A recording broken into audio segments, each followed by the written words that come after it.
Coming up next from the Grassy Knoll, a terrifying look into the Orwellian world of brainwashing, disinformation, and ultimately control over you.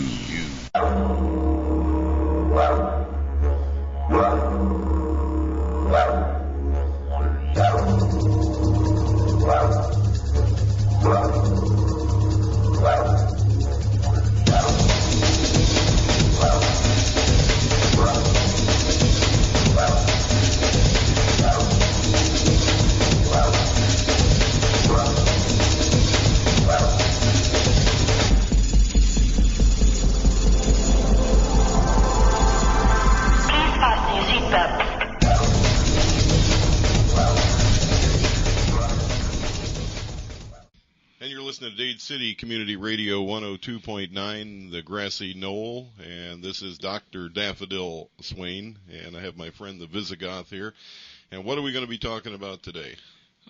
First of all, I'd like to ask whether this is true. I heard a rumor that you, as a young man, actually ran for the mayor's position of Albany, Georgia. That's correct. Not once. But twice. And? Lost both times. Can't win them all. No. Actually, I did better the second time. First time I ran as an independent. The second time I ran as a Republican.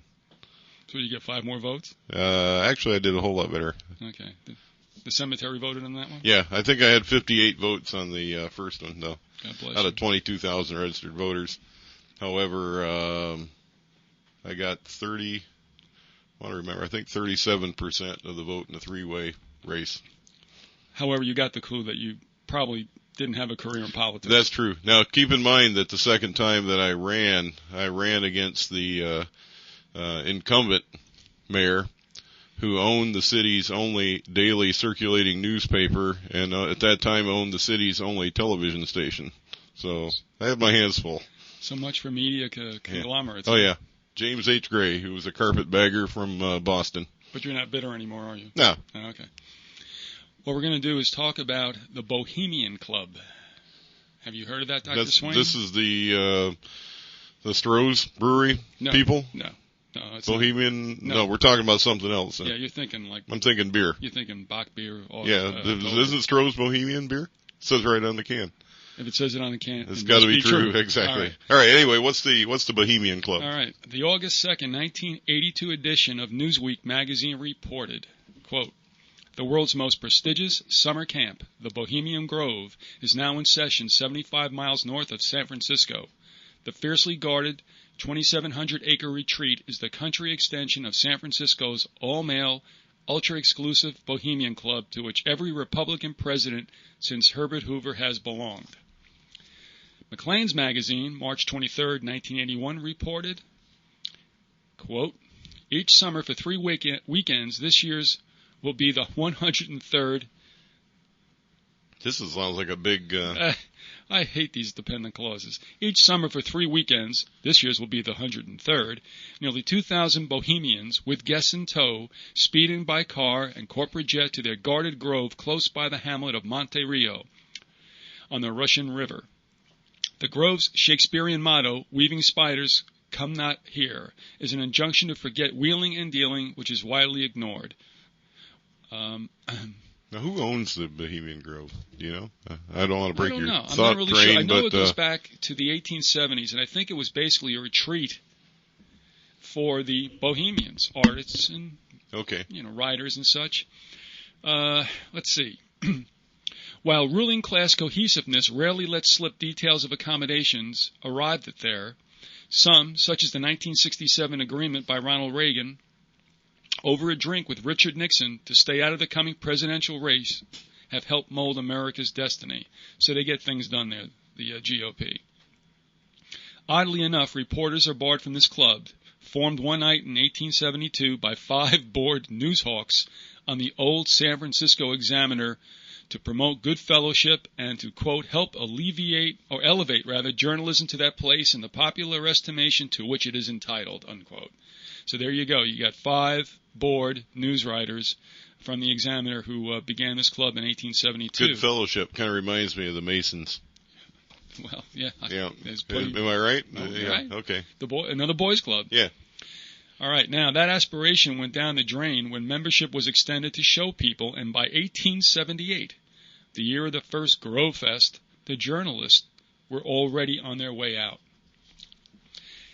Anthony C. Sutton, we're fast-forwarding to October of 1996. Sutton, the editor of an excellent monthly newsletter, the Phoenix Letter, stated, "Up to a few months ago, our knowledge of Bohemian Grove, the exclusive elite hideaway by supposedly adult wheeler dealers, a.k.a. Washington statesmen and prominent people, all male. We dismissed the behavior as immature, even pitiful, by emotionally disturbed juveniles and not worth attention. This is where Kissinger, Ford, Nixon, Bechtel, Bush, Cheney, Hoover and their friends, and another 2,600 members, hang out and, quote, relax. And if they want to behave as little boys, that is their privilege. It is private property." Okay, that much So I'm dying to know who owns it, though. At this time. All right, I told you who started. Okay, well, then we'll find out. And maybe we won't. Let's see. Recent information, most of it from Kathy O'Brien and Mark Phillips, and we'll get into that later. The information may radically change this perception of Bohemian Grove. Not merely drunkenness, unabounded use of alcohol and drugs with vague homosexual tones. This is in parentheses confirmed by our sources. But reported activities much more serious: kidnapping, rape, pedophilia, sodomy, ritual murder. Investigation is blocked under the 1947 National Security Act, and like the Omaha child abuse case, which we'll be getting into, includes illegal detention of children. For decades there have been vague rumors of weird goings-on in the Bohemian Grove and more remote parts of its 2,200 acres. Reliable reports claim druid-like rituals, druids in red hooded robes marching in procession and chanting to the great owl Moloch. A funeral pyre with, quote, corpses are also included. It says in here, parentheses also, scores of men work in the Bohemian Grove as servants, so this party is fairly well established. An article in a local community newspaper, the Santa Rosa Sun, in July 1993, reported on the cult of Canaan and the legend of Moloch in place at Bohemian Grove. The Moloch pagan cult of sacrifice is human sacrifice. About the mid-1980s, there were rumors of murders in remote parts of the property. A local police investigation went nowhere. State investigators on related criminal acts went nowhere. According to an observer and near victim who can describe the Bohemian Grove inner hideaways, the closed sanctum, even the decor at secret locations, places where no outsider goes, there is an underground lodge, and get this, Dr. Swain, underground is spelt with capital U dot, capital N dot, their ground, as in United Nations. All right, there is a dark room, a leather room, and a necrophilia room. Here is one of O'Brien's quotes. Slaves of advancing age or with failed programming were sacrificially murdered at random in the wooded groves of Bohemian Grove, and I felt it was only a matter of time until it would be me. A little more on Kathy O'Brien and Mark Phillips. The book Transformation of America, and that is spelled Trance as a separate word. Transformation of America is an autobiography by Kathy O'Brien with Mark Phillips. Kathy and her 8-year-old daughter were rescued from their mind-controlled existence in 1988 and taken to Alaska by Mark Phillips for safety and rehabilitation.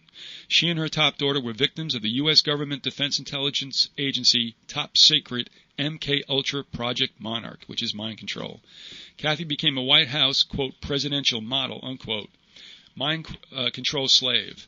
And later on, her very young daughter was included in this evil mind control project and was physically, sexually, and mentally tortured by the pinstripe suit leaders of the most powerful organization in the world, our U.S. government. I will not take this space. This is the author of this. And by the way, let us tell you that this was taken from the website www.4rie.com. I cannot... How's this tying in with... what we just started, though. Bohemian Grove? Is there a connect there? Yeah, because what they feel is happening is that mind control subjects that the government are producing are going to Bohemian Grove. Being tested. Well, they're being used, basically. Yeah, exactly. And under the MK-Ultra situation or under mind control, apparently your brain gets compartmentalized so that one of your personalities doesn't really know what the other one is doing. Let's see. I will not take this space to tell you the entire story, but it's much more alarming as it is related by Kathy in this very disturbing book. All these world leaders who have all the creature comforts that they could ever desire look around for something new and interesting to do to amuse themselves. Is it not reasonable to assume that they eventually will revert to pagan ritual rites, mind control, pedophilia, necrophilia, homosexuality, bestiality, prostitution, and yes, human sacrifice?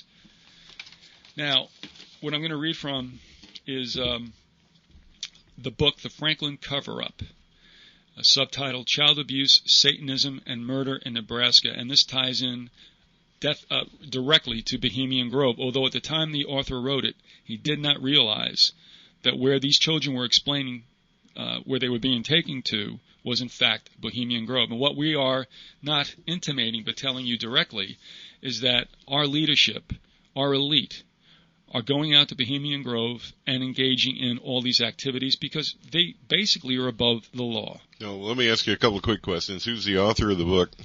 All right, the author is John W. DeCamp. He was a state senator in Nebraska who came upon a scandal originally around the Franklin Credit Union, okay, and then it evolved into something much bigger, okay, that even involved children being taken from the legendary Boys Town. Okay. All right. The Franklin Credit Union scandal, centered in Omaha, opens a window into the hideous world of child abuse and of organized illegal drug peddling, patronized and protected by powerful figures in politics and business. National media interest in the case flickered in 1988 when the Franklin Community Federal Credit Union was raided by federal agencies and shut down.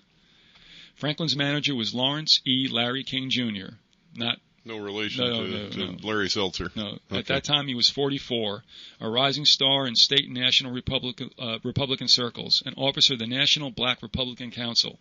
King sang the national anthem at the GOP national conventions in 1984 and 1988. Nearly $40 million was missing from the coffers of the small, ostensibly community-oriented credit union. This financial scandal turned into something more when it became known that children from Omaha and its surroundings were being flown from city to city to be abused at parties held by Franklin's officers and well-known Nebraskans, including nationally prominent Republican Party activists. Quote, "A lurid, mysterious scandal begins taking shape in Omaha," unquote, headlined the New York Times. This stuff is so bizarre, it's almost difficult to believe. Well, But that's what, like you said earlier, the bizarreness of it is what people are looking for. Yeah, unfortunately, it is lurid, and there's a certain, I guess, titillating quality about this, but it's pretty. Yeah. Yeah. The camp had written a memo, basically also bringing suit against the principals involved, and they would be Omaha World Herald editor Harold Anderson, Larry King of the dead Franklin Credit Union, former Omaha Police Chief Robert Wadman, media personality Peter Citrone, ex-Sarbin, and that's Nebraska backwards, a little ha-ha there, ex-Sarbin financier and bluest of the Blue Bloods, Alan Baer, and that's just for starters. Now, I'm just going to recite what happened to a certain child that was abused. His name was Paul Bonacci. From very early childhood, Paul Bonacci was subjected to tortures as profound as any the Nazis inflicted on their captives. This is not merely a comparison, rather it is an actual continuation, as we shall see. From sexual degradation, from witnessing and forced participation in satanic cult murders, Bonacci suffered the cracking of his mind into what is called multiple personality disorder, or MPD. Tens of thousands of American children have been diagnosed MPDs. Virtually all of them are thought to have resulted from sexual abuse, of which perhaps 85% were cases of satanic ritual abuse. In one instance detailed in the Franklin cover-up, Paul, and this is Bonacci, was taken by Larry King and others to a wooded area in California, identified after publication as the Bohemian Grove. There Paul and another boy were forced to do sex acts with and to consume parts of a child whom they had watched being murdered by the cultists. Yeah. And this is what's really going to rock you, Dr. Swain. The body was to be disposed of by, quote, the men with the hoods, unquote. And then a, quote, snuff, unquote, pornography film was made of these events. It was directed by a man the party had picked up in Las Vegas, whom Paul identified as Hunter Thompson, the same name as a well-known sleaze culture figure. I mean, I find that rather disappointing because you and I are both aficionados of Thompson's work, and he's we feel a brilliant, that just funny. Totally blows me away right there. You're right. I'm astounded at that. And I'm going to have to say that DeCamp was in interview with Alex Jones. And by the way, that website is www.infowars.com. And I believe we both heard this interview, although we were not together at the time, in which DeCamp realizes that where these kids were being taken by the physical description that Jones was listening to was Bohemian Grove. I can remember Jones telling him that, that's Bohemian Grove. In other words, Jones was becoming excited at the fact that... Yeah, he was... Right, and we listened to this evolve as the two of them were talking. All right, here is... And this is going to be graphic. And this is only one case. The problem is a lot of times when kids come forward with tales of sexual abuse, and it's even widespread as it was in this case, what happens is lawyers and the government or whoever's trying to defend the case is saying, well, you guys just shared the same story. Yeah. But the point of the matter is that, let's face it, as hard as it can be, there's just so many things you can do with the human body sexually. So if they go ahead and state the same things, I mean, it is a finite situation. Right. All right. On May 14th, 1990, Caradori, they refer to, and this is Gary Caradori. He was the chief investigator for the Legislative Franklin Committee. Caradori also wound up dying in a plane crash on July 11th, 1990, and it was under suspicious circumstances you can imagine. All right, Caradori took a video statement from Bonacci, and this is what Bonacci said, and this is going to be graphic, so just understand that.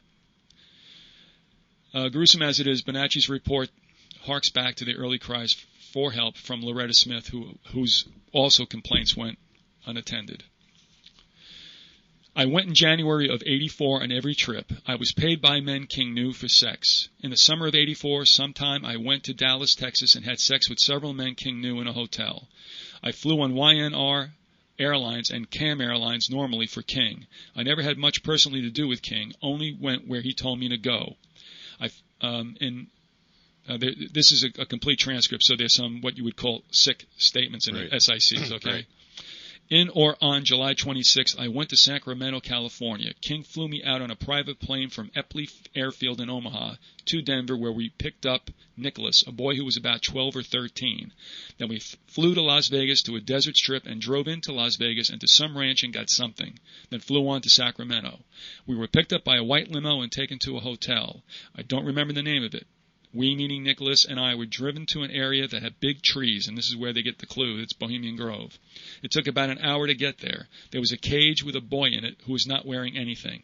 Nicholas and I were given these Tarzan things to put around us and stuff. They told me to fuck the boy and stuff. At first I said no, and they held a gun to my balls and said do it or else lose them or something like that. I began doing it to the boy and stuff. And Nicholas had anal sex and stuff with him. We were told to fuck him and stuff and beat on him. I didn't try to hurt him. We were told to put our dicks in his mouth and stuff and sit on the boy's penis and stuff, and they filmed it.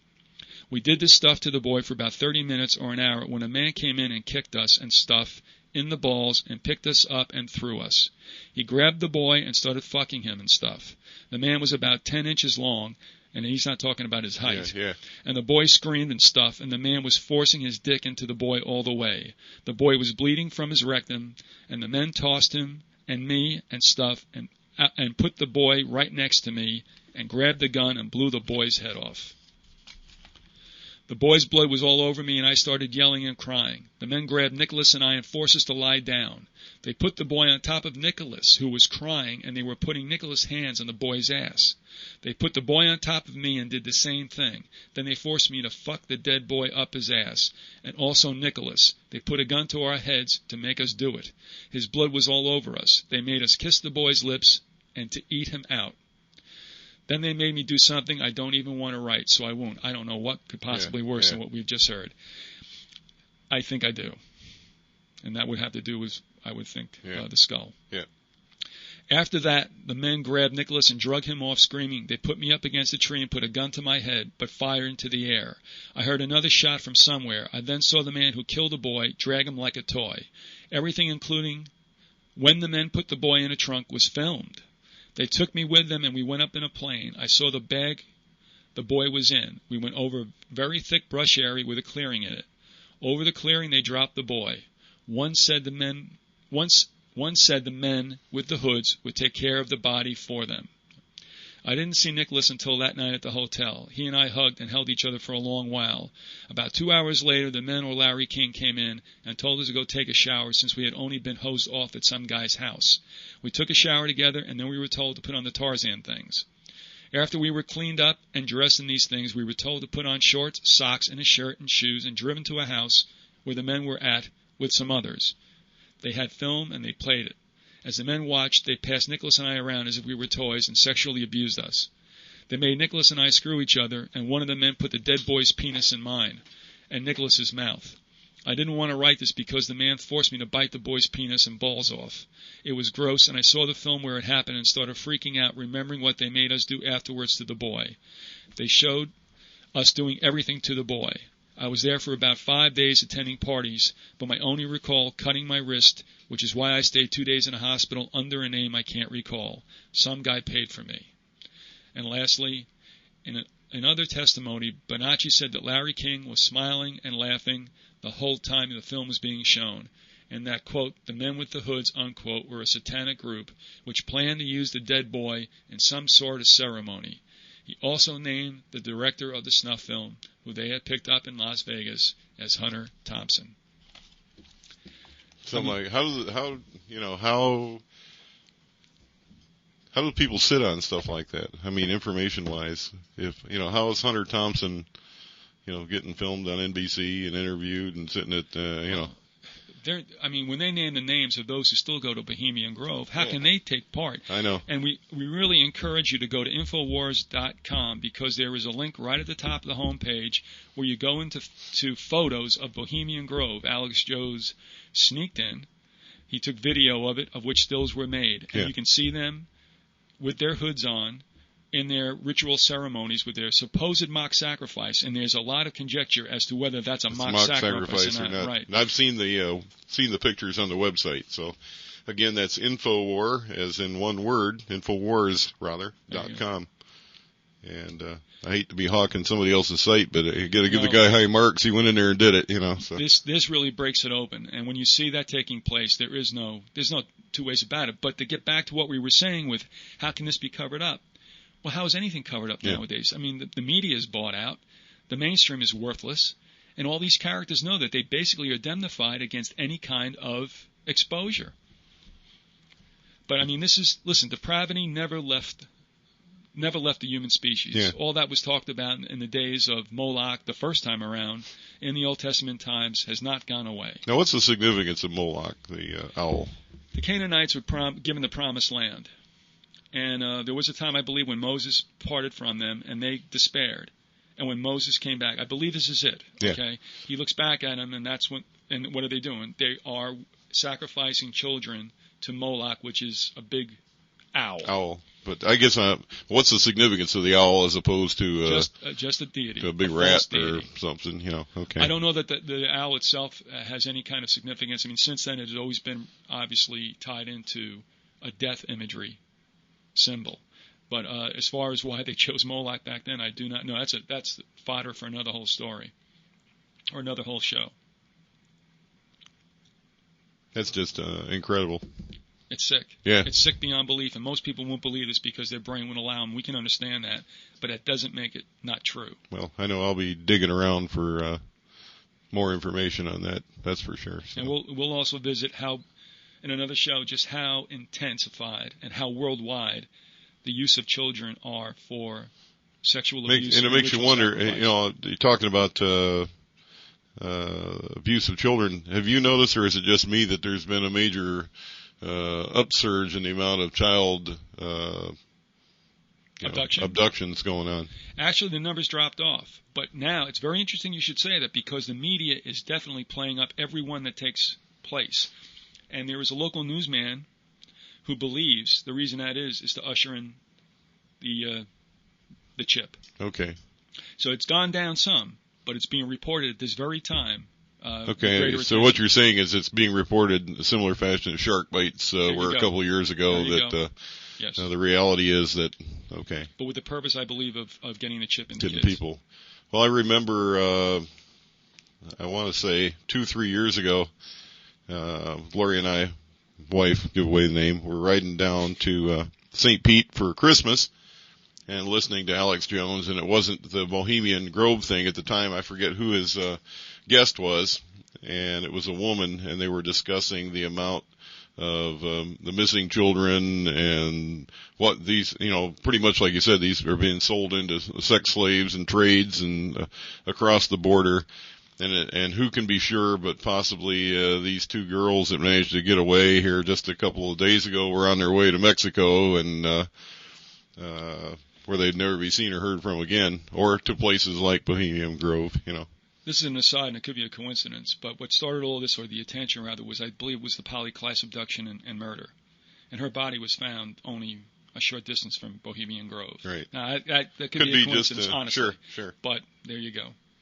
Well, we got a couple minutes left. I don't know. It's kind of hard to recap something as gruesome, I guess, as that. But the only thing I guess I can do is, once again, is reiterate that people need to dig around. I'm a firm believer, even though Timothy Leary a lot of times was considered to be out there. He always had a comment that I always appreciated, and that was always question authority. And people don't ask enough questions. They just kind of, if it isn't on NBC Nightly News, it's probably too fantastic to believe. Well, you have to admit, this is completely off the chart. I'm still... I mean, when you think about necrophilia, I mean, my Lord. And basically what Paul Bonacci was referring to is something he can't even talk about, is they probably penetrated some cranial orifices with their it's genitals. Disgusting. And then of course, it takes me back to my friend, Mr. Thompson.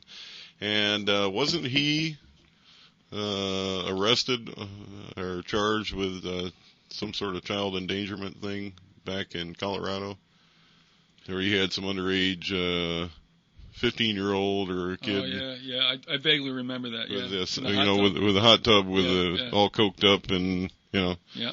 So. Well, it's a shame that, well, listen, you're going to have to take the news. But I have to say something, and that is the camp was never sued. Or rather, let me say this. Yeah. Had he ever been sued for slander or libel, he never lost. I'm amazed the guy's still alive. Well, and that's Bill Colby, the late Bill Colby, CIA director, was a friend of the camp and warned him, you may not want to do this. And ironically and sadly, Colby wound up supposedly left on a canoe trip with his dinner on the table. Yeah, assumed room temperature, Yeah. Well, this is pretty incredible. I'm going to have to think about this. And in the meantime, you guys think about it. And as we said before, if you want to listen to this and other archived versions of the show, you can find it on PascoRadio.org. Click on the archive page, and then you can replay these things to your heart's content. And with that, we will see you next time. From the Grassy Knoll is a production of Dade City Community Radio. This program highlights pertinent issues deliberately not reported by our Managed Information Service. You are encouraged to rebroadcast this show on local grassroots non-commercial stations. Also, you are invited to comment on this and other programs by emailing us at dcmicroradio@aol.com. For Dade City Community Radio, I'm Dr. Swain. Please fasten your seatbelts.